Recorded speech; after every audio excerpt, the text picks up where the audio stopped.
개인 카페를 10년 동안 하고 있는데 안 망한 이유. 어떤 아이템이 흐름이 흐르고 있을 때 이 아이템을 하면 되겠다 해서 그 아이템으로 유지만 하고 있게 되면은 뭐가 문제가 되냐면 그 정도는 나와야지 내가 돈을 벌 수 있는 구조가 일단 나온다라고 생각을 해요. 네, 안녕하세요. 콩카페입니다. 아직까지는 채널이 잘 되겠죠? 라는 생각으로 하고 있는데 오늘은 주제가 뭘까요? 오늘은 이제 개인 카페를 한다고 했을 때 어쨌든 10년 동안 망하지 않고 운영을 잘 하고 계신데 노하우 몇 가지만 알려주세요. 개인 카페를 10년 동안 하고 있는데 안 망한 이유. 그냥 뭐 은행에서 대출을 잘해줘서 일단 이 흐름이 물론 내가 잘해서는 아니겠지만 올라가는 흐름도 있으면 내려가는 흐름도 있고 다시 파도처럼 크게 올라가는 흐름이 있으면 파도처럼 다시 크게 내려가는 때가 있는데 다행히 이렇게 크게 내려갈 때 대출이 잘 되더라고요. 그래서 일단 잘 버텼어. 10년 동안 잘 했다라기보다는 잘 버텼고 카페로만 일단 10년을 하다 보니 많은 분들이 또 많이 알아주셨고 그런 게 좀 운이 좋았다라고 생각은 하는데 지금 이제 생각이 나는 것들 중에 여러 가지가 있는 게 뭐냐면 우선은 카페의 시그니처가 중요하다. 근데 이 얘기는 뭐 세미나 할 때마다 컨셉이 중요하다, 시그니처가 중요하다 얘기를 많이 하는 편인데 개인 샵을 할 때 유행을 따라가는 아이템을 할지 아니면 유행을 만들지 이거는 제 얘기가 맞다 아니다가 아니라 유행을 만들 수 있는 아이템을 해서 유행을 시켜버리면 그 아이템이 꾸준히 간다라는 느낌이 있더라고요. 예를 들어서 지금 어떤 아이템이 유행을 해요. 예를 들어서 한번 봅시다. 소금빵이 유행을 했다. 그래서 우리가 소금빵을 한다. 그러면 소금빵을 할 때는 잘 돼요. 근데 언제가 위험하냐면 분명히 소금빵에서 다른 아이템으로 넘어갈 때가 있을 거예요. 그때 캐치를 빨리 해서 미리 가 있는 사람들은 계속 이 유행의 흐름에 잘 따라가기 때문에 꾸준히 유지가 잘 돼요. 근데 어떤 아이템이 흐름이 흐르고 있을 때 이 아이템을 하면 되겠다 해서 그 아이템으로 유지만 하고 있게 되면은 뭐가 문제가 되냐면 소비자의 패턴이 바뀌었는데 그 패턴을 제가 따라가지 못하고 있는 거죠. 물론 예를 들어서 소금빵을 제가 너무 잘 만들어서 그게 너무 맛있지만 소비자분들은 소금빵에 유행이 있어서 확 찾을 땐 찾겠지만 유행이 시들어지고 다른 유행을 찾아갈 때는 우리가 못 따라간다는 거죠. 그래서 이 유행을 따라가려고 할 때는 어떠한 유행이 있고 그 아이템이 어느 정도 성장을 하면은 얘를 기점으로 다른 아이템이 나와야 되고 또 얘를 기점으로 다른 아이템이 나와야 되고 그래서 이거는 정말 유행을 민감하게 잘 관찰하시는 분들은 그런 카페들을 잘 보면 계속 아이템이 바뀌고 있어요.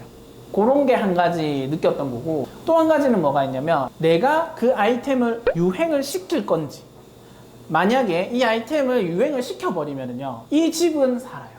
예를 들어서 제가 어떤 아이템을 유행을 시켰어요. 전국적으로 유행을 시켰다고 칠게요. 그럼 이 아이템을 분명히 따라오는 다양한 집들이 있습니다. 근데 이 유행이 지나가죠. 따라하는 집들은 없어져요. 근데 희한하게 이 유행을 만들었던 집은 단단하게 유지가 됩니다. 이거는 정확히 이렇습니다 라기보다는 그냥 제 경험이에요. 그래서 유행을 따라갈 것 같으면은 그 민감한 유행에 지속적으로 따라갈 수 있게끔 해주면 좋다. 아니면은 유행을 만들어서 완전 뭐 원조집처럼 단단하게 소비자층을 굳혀서 가는 게 좋을 것 같다가 있고요. 그 다음에 테이블 객단가가 그러니까 제가 생각하는 기준에서는 굉장히 중요하다고 생각을 하는데 여러 가지 이유 중에 하나는 뭐냐면 예를 들어서 한 카페를 통해서 내가 월 1,000만 원을 벌고 싶어요. 그러면 최소 매출이 월 1,000 이상 나와야 되잖아요. 사실은 월 1,000이 아니죠. 최소 3, 4천 나와야지 1,000만 원 남을까 말까 아마 그건 인건비 이런 거 계산해 봐야 되겠지만 한 4천, 5천 찍으면은 1,000만 원 정도 남을 거예요. 순수익으로, 정말 순수익으로 남을 거예요. 그러면 카페에서 커피를 팔아서도 물론 4천, 5천 찍을 수 있죠. 근데 이게 지방에 내려오면 내려올수록 조금 더 힘들다라는 생각은 해요. 물론 서울도 경쟁이 심해서 힘들긴 하지만 이 유동인구와 인구 비례가 너무나도 다르기 때문에 지방에 있으면 있을수록 커피만 가지고는 좀 힘들지 않나.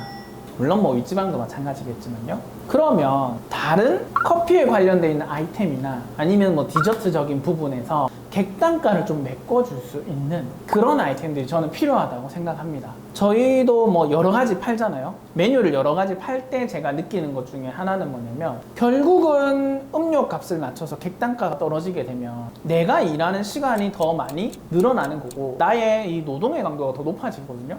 그러면은 시간이 지났을 때 내가 몸이 힘들어지더라고요. 물론 소비자분들은 많이 찾더라고요. 우리가 지금 보면은 소비자분들이 좀 많이 늘었잖아요. 아이템을 하나 바꾸고 나서는. 주무시나요? 네, 그래서 테이블 단가가 굉장히 중요할 것 같다. 제 생각에는 커피숍에 테이블이 그래도 15,000원 정도는 나오면 좋지 않을까? 15,000원이 10번 돌아도 15만 원이에요. 근데 요즘 1,500원이나 2,000원짜리 커피 많잖아요. 엄청나게 많이 팔거든요. 100잔 팔면 15만 원입니다. 그래서 커피를 얼마에 파는 것도 중요하지만 그 옆에 사이드적인 부분에서 테이블 단가가 얼마 정도 나오냐가 굉장히 중요하고 저는 그래도 최소한 10,000원에서 2만 원 그 정도는 나와야지 내가 돈을 벌 수 있는 구조가 일단 나온다라고 생각을 해요. 물론 더 높으면 제일 좋지만 네, 그건 좀 경기를 탈 것 같고요. 그래서 제가 생각할 때는 테이블 단가가 저희는 한 2, 3만 원 정도 나오죠. 그러다 보니까 일하는 노동 대비로서는 조금 더 나은 것 같고 테이블 단가가 결국에는 조금 높다 보니 아무래도 순수익률이 점점 높아지겠죠. 엄청나게 많이 팔면 많이 팔수록 더 심하게 격차가 나요. 테이블 단가가 낮을 때는 많이 팔면 많이 팔수록 거기에 대한 인건비나 재료비나 이런 것들이 더 많이 들어가거든요. 그래서 이제 그런 부분에서 객단가가 테이블 단가가 높은 게 조금 더 좋을 것 같고 유리할 것 같고 저는 커피숍만 가지고 커피를 판다라는 생각은 해본 적은 없습니다. 항상 예를 들어서 이 개인샵이 오픈될 때 로스팅을 같이 하면서 원두도 팔아야지. 약간 샵이 있으면서 또 다른 어떠한 샵 굉장히 좀 중요한 것 같더라고요. 왜냐면 요즘 경기가 커피숍이 수익 구조를 크게 낼 수 있는 구조가 아니다 보니까 어쩔 수 없이 커피숍을 운영을 하는 공간에서 다른 것들을 같이 하면 좋을 것 같은데 그게 이제 또 다른 추가 수익이 되니까 그런 부분이 있으면은 조금 더 버티거나 잘 되거나 할 확률이 높아지는 것 같더라고요. 또 뭐 궁금한 거 있어요? 말씀해주신 대로 그런 거 참고해서 개인 카페 하면은 꾸준히 잘 할 수 있을 것 같습니다. 끝이에요. 다음 시간에는 도대체 카페를 하면 얼마를 벌까? 이거에 대해서 한번 이야기 나눠보도록 하겠습니다. 궁금하신 거 있으시거나 아니면 저와 이렇게 의견을 나누거나 댓글에서도 서로 의견 공유가 되니까 궁금한 거 있으신 분들은 댓글로 꼭 남겨주세요. 이상 권카페였습니다.